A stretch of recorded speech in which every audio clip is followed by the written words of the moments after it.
नमस्ते दोस्तों। मेरा नाम रीना है। मैं 22 साल की हूँ और मेरी शादी एक बहुत बड़े और अमीर खानदान में हुई है। मेरे पति का नाम राहुल है। हमारी शादी बड़ी धूमधाम से हुई थी। चारों तरफ खुशियों की चमक थी, रंग बिरंगी लाइटें, ढेर सारी मिठाइयाँ और रिश्तेदारों की भीड़। सब कुछ ऐसा था जैसे मैं किसी परियों की कहानी में आ गई हूँ। लेकिन यह खूबसूरत सपना ज्यादा दिन तक नहीं टिका। शादी के कुछ ही दिन बाद राहुल को अपनी नौकरी के लिए विदेश जाना पड़ा। उस दिन जब वह हवाई अड्डे पर मुझे अलविदा कहकर गया, मेरे दिल में एक अजीब सा खालीपन छोड़ गया। अब मैं इस बड़े से घर में अकेली हूँ। ये घर बहुत शानदार है, बड़े बड़े कमरे, कीमती सामान और नौकर चाकर सब कुछ है। लेकिन मेरे लिए ये सब बेकार है क्योंकि मेरा दिल सूना है। राहुल विदेश में अपने काम में व्यस्त रहता है। वह फोन करता है, लेकिन उसकी बातों में वह प्यार नहीं जो मुझे चाहिए। एक शादीशुदा औरत होने के नाते मेरे मन में बहुत सारी इच्छाएं हैं, प्यार की, साथ की और वो गर्माहट जो एक पति अपनी पत्नी को देता है। लेकिन राहुल के बिना यह सब अधूरा है। मैं हर रात अपने बिस्तर पर अकेले लेटी तड़पती हूँ। मेरे अंदर एक आग है जो बुझती नहीं। इसी अकेलेपन में एक दिन मेरे देवर रोहन हमारे घर रहने आया।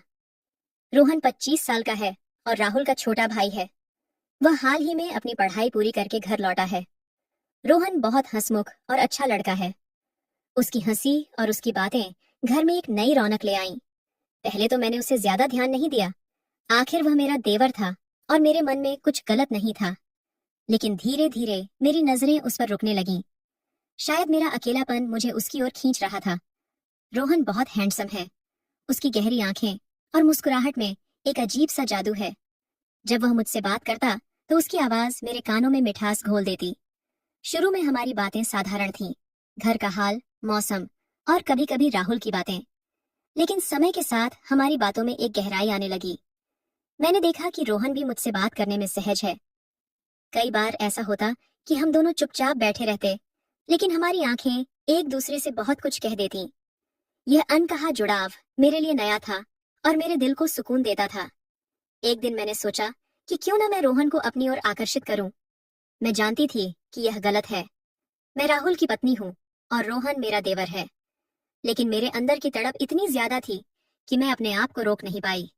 मैंने तय किया कि मैं रोहन से रोमांटिक बातें करूंगी और ऐसे कपड़े पहनूंगी जो उसे मेरी ओर खींचे।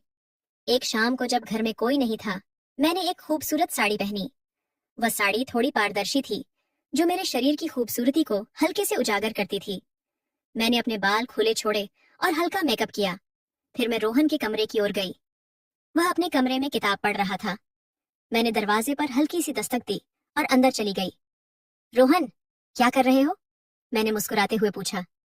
उसने मुझे देखा और उसकी आंखों में एक चमक सी आ गई। बस एक किताब पढ़ रहा हूँ भाभी, उसने थोड़ा शर्माते हुए कहा। मैं उसके पास गई और उसके बगल में बैठ गई। मैंने जानबूझकर अपनी साड़ी का पल्लू थोड़ा सरका दिया ताकि मेरी कमर नजर आए। रोहन की नजर मेरी कमर पर गई, लेकिन उसने जल्दी से आंखें हटा ली। मैंने उससे पूछा, कैसी किताब है? यह एक प्रेम कहानी है, उसने जवाब दिया। मैंने हल्के से मुस्कुराते हुए कहा, अच्छा, प्रेम कहानी। तुम्हें प्यार में दिलचस्पी है? रोहन थोड़ा हिचकिचाया और बोला, हाँ भाभी, प्यार तो हर किसी को होता है। मैंने उसकी आंखों में देखा और कहा, हाँ, प्यार तो हर किसी को होता है, लेकिन कभी कभी वह प्यार मिलता नहीं। रोहन मेरी बात समझ गया। उसने कहा, भाभी, आप बहुत खूबसूरत हैं। भैया बहुत भाग्यशाली हैं कि उन्हें आप जैसी पत्नी मिली। मैंने उदास होकर कहा, भाग्यशाली तो है, लेकिन वह यहाँ नहीं है। मैं अकेली हूँ रोहन। रोहन ने मेरी बात सुनी और बोला, भाभी, मैं हूं ना, मैं आपका साथ दूंगा। मैंने उसका हाथ पकड़ा और कहा, तुम बहुत अच्छे हो रोहन। उस पल हमारे बीच एक अनकहा रिश्ता बन गया। मुझे लगा कि रोहन भी मेरी ओर खींच रहा है, लेकिन वह डर रहा था। शायद उसे लग रहा था कि यह गलत है। उस रात हमने साथ में खाना खाया और फिर एक फिल्म देखी। फिल्म के दौरान मैंने जानबूझकर उसे सट कर बैठ गई। मेरी कोहनी उसकी बाह को छू रही थी और मेरे दिल की धड़कन तेज हो गई थी। रोहन भी मेरे करीब आने लगा, लेकिन उसने खुद को रोका। फिल्म खत्म होने के बाद हम अपने अपने कमरों में चले गए। लेकिन उस रात मैं सो नहीं पाई। मेरे मन में रोहन का ख्याल बार बार आ रहा था। मैं चाहती थी कि यह रिश्ता आगे बढ़े, लेकिन डर भी था कि कहीं सब बर्बाद न हो जाए। अगले दिन मैंने फिर से कोशिश की। मैंने एक खूबसूरत लहंगा पहना जो मेरे शरीर को खूबसूरती से ढकता था और थोड़ा खुला भी था। मैं रोहन के कमरे में गई और कहा, रोहन, आज मैं तुम्हें एक सरप्राइज देना चाहती हूँ। उसने उत्सुकता से पूछा, क्या सरप्राइज भाभी? मैंने कहा, मैंने तुम्हारे लिए एक स्पेशल डिनर बनाया है। आज रात सिर्फ तुम और मैं। रोहन ने मुस्कुराते हुए कहा, वाह भाभी, ये तो बहुत अच्छा है। उस रात मैंने डाइनिंग टेबल को खूबसूरती से सजाया, मोमबत्तियां जलाई और हल्का संगीत बजाया। जब रोहन आया तो वह हैरान रह गया। उसने कहा, भाभी, ये तो बहुत सुंदर है। मैंने कहा, तुम्हारे लिए रोहन। हमने साथ में खाना खाया और बातें की। मैंने जानबूझकर रोमांटिक बातें शुरू की। रोहन, तुम्हारी कोई गर्लफ्रेंड है? मैंने शरारत से पूछा। उसने शर्माते हुए कहा, नहीं भाभी, अभी तक तो नहीं। मैंने कहा, अच्छा, तो तुमने कभी प्यार नहीं किया? रोहन ने कहा, प्यार तो किया है, लेकिन वह एक तरफा था। मैंने उसका हाथ पकड़ा और कहा, कोई बात नहीं रोहन, प्यार तो होता ही है। उस पल मुझे लगा कि हमारा रिश्ता और गहरा हो गया है। खाना खत्म होने के बाद हम सोफे पर बैठे। मैंने कहा, रोहन, क्या तुम मुझे एक मसाज दे सकते हो? मेरी पीठ में बहुत दर्द है। रोहन थोड़ा हिचकिचाया, लेकिन फिर मान गया। उसने मेरी पीठ पर हाथ रखा और मसाज शुरू की। उसकी उंगलियां मेरी पीठ पर चल रही थीं और मेरे शरीर में एक अजीब सी सिहरन होने लगी। मैंने आंखें बंद कर लीं और उस पल को महसूस किया। रोहन, तुम बहुत अच्छे हो। तुम्हारी उंगलियां जादू करती हैं। मैंने धीरे से कहा। उसने मुस्कुराते हुए कहा, धन्यवाद भाभी। फिर मैंने अचानक उसका हाथ पकड़ा और उसे अपनी ओर खींच लिया। हमारे चेहरे बहुत करीब थे। मैं उसकी सांसें महसूस कर सकती थी। मैंने उसकी आंखों में देखा और लगा कि अब कुछ होने वाला है।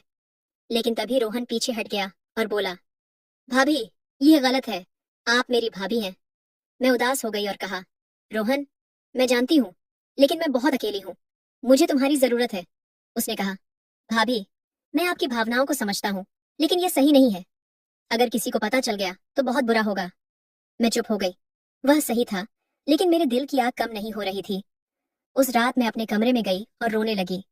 मुझे खुद पर गुस्सा आ रहा था, लेकिन मैं क्या करूं? मेरी इच्छाएं मुझे मजबूर कर रही थीं। अगले कुछ दिन मैंने रोहन से दूरी बनाए रखी। मैं नहीं चाहती थी कि हमारे बीच कोई गलतफहमी हो, लेकिन मेरे दिल में उसके लिए भावनाएं और गहरी होती गईं। एक दिन मैंने उसे पार्क में टहलते देखा। मैं चुपके से उसके पीछे गई। पार्क में एकांत था। मैं उसके पास गई और बोली, रोहन, मैं तुमसे कुछ कहना चाहती हूँ। उसने कहा, हाँ भाभी, बोलिए। मैंने हिम्मत जुटाई और कहा, रोहन, मैं जानती हूँ कि यह गलत है, लेकिन मैं तुमसे प्यार करने लगी हूँ। मैं तुम्हारे बिना नहीं रह सकती। रोहन ने हैरानी से मुझे देखा और कहा, भाभी, आप क्या कह रही हैं? ये नहीं हो सकता। मैंने उसका हाथ पकड़ा और कहा, रोहन, प्लीज, मुझे रिजेक्ट मत करो। मैं बहुत अकेली हूँ। उसने मेरी आंखों में देखा और कहा, भाभी, मैं भी आपसे प्यार करता हूँ, लेकिन ये गलत है। हम ऐसा नहीं कर सकते। मैंने कहा, रोहन, हम चुपके से मिल सकते हैं। किसी को पता नहीं चलेगा। रोहन ने सोचा और फिर बोला, भाभी, ये बहुत रिस्की है, लेकिन मैं आपकी भावनाओं को समझता हूँ। मैं आपका साथ दूंगा। उस पल मेरे दिल में खुशी की लहर दौड़ गई। मैंने उसे गले लगा लिया और कहा, धन्यवाद रोहन, तुमने मेरा दिल जीत लिया। अगले दिन रात के 10 बजे बाहर तेज बारिश हो रही थी। आसमान से पानी की बूंदें ऐसे गिर रही थीं जैसे मेरे दिल का दर्द बरस रहा हो। बिजली बार बार चमक रही थी और घर में अंधेरा छाया था। मोमबत्ती की हल्की रोशनी में मैं और रोहन अकेले थे। मेरा पति राहुल महीनों से विदेश में था और मैं इस बड़े से घर में तन्हा थी। मैं बाहर कपड़े लाने गई थी, तभी बारिश ने मुझे भिगो दिया। मेरी साड़ी मेरे शरीर से चिपक गई थी। पानी मेरे बालों से टपक रहा था और ठंड से मैं कांप रही थी। गीले कपड़ों में मैं रोहन के सामने आई। वो लिविंग रूम में सोफे पर बैठा था और जब उसने मुझे देखा तो उसकी नजरें थम गईं। मेरी साड़ी मेरे जिस्म को ऐसे लपेटी थी कि मेरा हर अंग साफ नजर आ रहा था। मैंने देखा कि उसकी आंखों में एक चमक थी, एक चाहत थी। रीना भाभी, आप भीग गई हैं, जल्दी से कपड़े बदल लीजिए, उसने कहा, लेकिन उसकी आवाज में हल्की सी घबराहट थी। मैंने उसकी बात अनसुनी कर दी। मैं चाहती थी कि वो मुझे ऐसे ही देखे। मैं उसके पास गई और सोफे पर उसके बगल में बैठ गई। मेरे दिल में महीनों से दबी हुई तड़प अब बाहर आना चाहती थी। रोहन, मैं अब और अकेलापन सहन नहीं कर सकती, मैंने कहा। मेरी आवाज में दर्द था और आंखों में आंसू थे। भाभी, आप ऐसा क्यों कह रही हैं? उसने पूछा, मेरी तरफ देखते हुए। तुम्हारा भाई कभी घर नहीं रहते। मैं इस घर में अकेली मर रही हूँ। मुझे कोई चाहिए जो मुझे समझे, जो मेरे साथ हो। मैं एक औरत हूँ रोहन, मेरे भी दिल और जिस्म की भूख है, मैंने कहा और अपने आंसू नहीं रोके। वो चुप रहा, लेकिन उसने मेरे कंधे पर हाथ रख दिया। उसकी छुअन से मुझे सुकून मिला। मैंने उसकी तरफ देखा और कहा, रोहन, मुझे बस थोड़ा प्यार चाहिए, क्या तुम मुझे वो नहीं दे सकते? भाभी, ये गलत है, आप मेरे भैया की बीवी हैं, उसने कहा, लेकिन उसकी आवाज में कमजोरी थी। मुझे पता है, लेकिन राहुल मुझे भूल गए हैं और मैं अब और इंतजार नहीं कर सकती, मैंने कहा और उसके और करीब हो गई। वो हिचकिचाया, लेकिन फिर उसने मुझे अपनी बाहों में भर लिया। उसकी गर्माहट ने मेरे जिस्म को थोड़ी राहत दी। मैं उसके सीने से लगी रही और फिर उसने मेरी ठुड्डी ऊपर की। उसकी आंखों में मेरे लिए चाहत थी। धीरे से उसने अपने होंठ मेरे होंठों पर रखे। उस रात हमने सारी हदें पार कर दी। बारिश की आवाज के बीच हम एक दूसरे में खो गए। उस रात के बाद हमारा रिश्ता बदल गया। हम दोनों एक दूसरे के बिना रह नहीं पाते थे। दिन में हम सामान्य रहते, लेकिन जब मौका मिलता हम चोरी छिपे मिलते। रोहन मुझे बहुत प्यार करता था। वो मेरे लिए छोटी छोटी चीजें करता, कभी फूल लाता, कभी मेरे हाथ को चूमता। उसकी हर छुअन मेरे दिल को सुकून देती थी। एक दिन जब घर में कोई नहीं था,